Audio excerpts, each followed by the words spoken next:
Après cette triste nouvelle pour la Côte d'Ivoire, l'ancien Premier ministre Charles Konan Banny nous a quittés vendredi. Un décès survenu en France des suites de complications liées à la maladie à coronavirus. Un homme qui aura marqué évidemment la vie politique ivoirienne. La population se remémore un homme de consensus. Un sujet de Nadia Edja et Tanguy Konan. La grande faucheuse a eu raison de Charles Konan Banny, ex-premier ministre et illustre fils du pays, qui a consacré une grande partie de sa vie au service des institutions nationales et internationales. Il est décédé à l'âge de 78 ans, après son hospitalisation depuis quelques jours à Paris pour cause de Covid-19. La nouvelle est tombée comme un coup près pour la population ivoirienne qui garde à l'esprit la grandeur de l'homme. Je viens d'apprendre qu'il est décédé et c'est une grande perte pour la Côte d'Ivoire et pour toute la population ivoirienne. Parce qu'il a été le président du comité de réconciliation et de vérité. Il a servi réellement la nation qui était, qu'on appelle, ancien gouverneur du BCAO. Il a été aussi un porteur de pierre à la réconciliation nationale de Côte d'Ivoire. Autant... Hier, ce matin, je me suis connecté, j'ai vu qu'il avait le Covid. Donc il a emmené d'urgence en Europe pour pouvoir le traiter. Je sais que c'est un grand homme de ce pays, il a fait beaucoup pour ce pays. S'il est décédé, que son âme repose en paix et que Dieu ait sa main sur lui. Directeur de la Banque centrale des États de l'Afrique de l'Ouest de 1994 à 2005, Charles Konan Banny est également un diplomate averti. À la suite de la crise politico-militaire de 2002, il est porté à la tête de la primature pour conduire le processus de sortie de crise. De septembre 2011 à décembre 2014, il conduit la commission pour le dialogue, la vérité et la réconciliation. Monsieur, c'est une grosse perte pour la Côte d'Ivoire. L'ex-premier ministre Charles Konan Banny qui s'en est allé. Quel souvenir vous gardez de l'homme? Monsieur Charles Konan Banny, moi je l'ai rencontré 2 fois dans ma vie. La première, c'était à Soubré, au domicile du regretté Marcel Zadikessi, précisément dans son village à Yakoli Dabo. Et la deuxième fois, ça s'est très mal passé. Charles Konan Banny est la seule personnalité en Côte d'Ivoire qui m'a, comme on dit à Bobo, qui m'a grondé comme poisson pourri. Honnêtement, pourquoi? Alors, c'est vraiment anecdotique. J'ai écrit un petit test, un billet d'humeur, dans les premiers moments de la gouvernance du président Alassane Ouattara. C'était en rapport avec des nominations que je n'ai pas appréciées à titre personnel.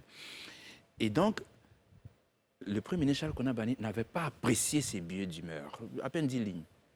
Il m'a fait appeler en présence d'un journaliste, je pourrais le citer, Moussa Traoré, qui a été président de l'UNJCI. C'est cela.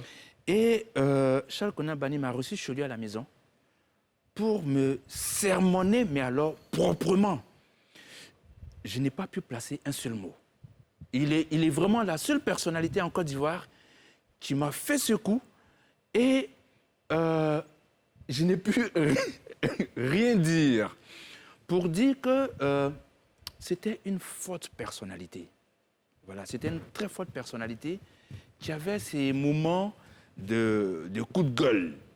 Là, ces moments de coup de gueule. Il n'avait pas apprécié le fait, il comprenait mon billet d'humeur comme une volonté d'opposer les alliés d'alors, à savoir Henri Konan Bédié et Alassane Ouattara. Ça n'était pas du tout mon intention. Et donc, quand par la suite, il y a eu division entre lui, parce qu'il me répétait, tu sais comment est-ce qu'on s'est arrangé pour que ces deux-là puissent s'entendre? Non, vous n'allez pas... Il a passé son temps à dire cela. Il tenait vraiment à l'alliance entre les présidents Henri Konan Bédié et Alassane Ouattara. De sorte que quand il y a eu cette division entre les deux personnalités, je n'ai pas du tout compris parce que j'avais encore en mémoire ce savant c'est vraiment ce savant qui m'avait passé. Arthur? D'abord, moi... Oui, j'ai avalé cela avec beaucoup de... Moi, le premier souvenir que j'ai de Charles Konan Banny, c'était le gouverneur de la BCAO au début de la crise. Il avait montré un volontarisme pour ne pas que la crise en Côte d'Ivoire en 2002 emporte la BCAO. je le voyais, il venait très souvent à Abidjan et il affichait cette volonté de préserver la stabilité économique en dépit de la guerre. Après, progressivement, il est rentré sur le terrain politique. Je pense que la volonté de Jean Konan Banny d'être candidat du PDC plus tôt, il a reporté sur son petit frère. Malheureusement pour lui, ça ne s'est pas bien marché. Il est arrivé comme Premier ministre avec beaucoup de volonté, avec beaucoup de formules aussi. Ne soyons pas naïfs, le tandem, voilà, des choses comme ça. La concomitance, des voilà. dates. On a retrouvé quelqu'un qui était un très beau communicateur, qui vous faisait passer 90 minutes de télévision vraiment à l'aise. Et là, j'ai vraiment aimé, même s'il est parti. Et je l'ai retrouvé dans la campagne de 2010. Et c'était un moment important parce que entre 2005 et 2007, c'était une sorte de rébellion, une sorte de rébellion à Henri Konan Bédié. Et il a pu rentrer en 2010 et prendre sa place dans la campagne qui a porté Alassane Ouattara au pouvoir. Sa deuxième mission nationale, parce que je pense que la première mission nationale, c'était être Premier ministre. Ça s'est terminé de façon un peu mitigée. Sa deuxième mission nationale aussi s'est terminée un peu de façon un peu mitigée. Donc j'ai l'impression que ces missions nationales étaient toujours mitigées, mais ça reste une forte personnalité. Quelqu'un qui s'est battu pour que la crise en Côte d'Ivoire ne détruise pas l'UEMOA. Et c'est quelqu'un qui finalement est revenu dans sa famille politique, au PDC-RDA, et qui a pesé. Et je pense qu'il laisse aujourd'hui un grand vide pour la Côte d'Ivoire. Mais là, il laisse aussi un grand vide pour son parti, le PDC-RDA, et que son âme repose en paix. C'est le dernier poids lourd aussi d'une famille de frères qui ont marqué la vie. La scène politique. La scène politique ivoirienne, Jean Konan Banny, le général Konan Banny, aujourd'hui Charles Konan Banny. Pensez à tout le village de Moroffer et à Msokro. Très bien. Oui, Aristide ? Oui, il faut d'abord dire que c'est une grosse perte, hein, tout le monde connaît. Il faut dire que c'est quand même le gouverneur de la BCEAO qui a mis le plus de temps à la tête de cette institution, si je me trompe.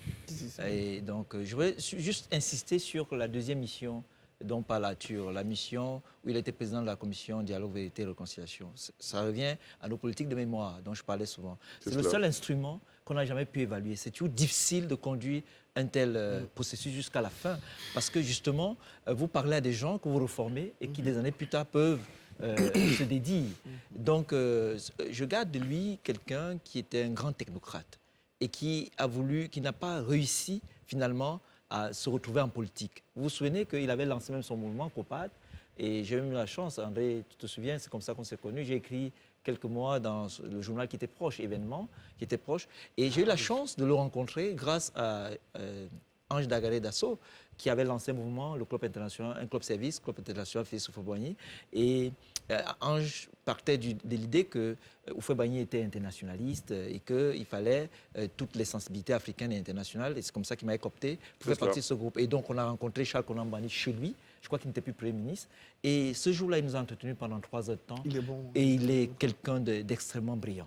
Extrêmement brillant. Et nous avons perdu un très grand temps. Très bien. Guillaume Bateau, une dame nous dit qu'il était modéré, contrairement aux autres hommes politiques. Il inspirait respect, même s'il n'a pas achevé ses ambitions politiques. Vous partagez ce point de vue ? Oui, d'abord, présenter mes condoléances vraiment à la famille du Premier ministre Charles Konan Banny. Je pense notamment à mon ami frère Désiré Banny, qui est son neveu, et à toute la famille. C'est une perte, on l'a dit. Je pense que, oui, modéré, peut-être c'était le banquier. Moi, j'ai eu aussi la chance de discuter 2 ou 3 fois avec lui, un peu dans la même condition qu'André. Alors, moi, mon anecdote, c'est justement au lendemain de la casse de la BCEAO d'Abidjan, quand Sia Popo fait la casse de la BCEAO d'Abidjan, il arrive à Abidjan et il doit rencontrer le président Gbagbo qui, à l'époque, est en vacances à San Pedro.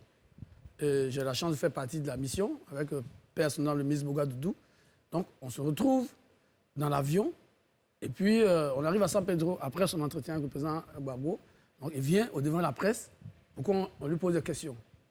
Et moi, je lui demande, mais, monsieur le gouverneur, comment vous faites? Et puis, quelqu'un peut sortir de la BCEAO avec autant de milliards en une journée? Votre système de sécurité est défaillant. Mais sur place, il s'est contenu. Sur place, il s'est contenu, mais quand on est remonté dans l'avion après, ça n'a pas raté. Il m'a fait venir, parce que j'étais un peu... eux, ils étaient devant, nous étions derrière. Il a dit à un de ses collaborateurs, faites-moi venir le jeune homme là.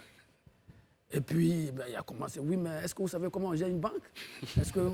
Il vous a fait un cours en sécurité. Discuter, oui, mais vous êtes jeune, vous connaissez la Côte d'Ivoire, comment on a créé ce pays. Et puis, je crois le lendemain, il m'a fait encore venir chez lui à la maison vers l'université.